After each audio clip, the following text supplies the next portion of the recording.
September 26 UPI As the ongoing threat of eruption from Mount Agung looms in Bali, Indonesia's president has decided to visit some of the more than 75,000 residents who have fled the area.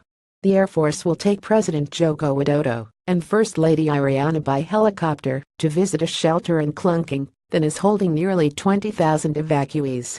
The two will also inspect an emergency room response station to check on preparations for a possible eruption. In addition to the handling of refugees, the current priority programs are socialization and education for disaster risk reduction and preparedness, the National Disaster Mitigation Agency wrote. The Karangasem Regency, located closest to Mount Agung, is housing the largest number of evacuees at just over 21,000 people.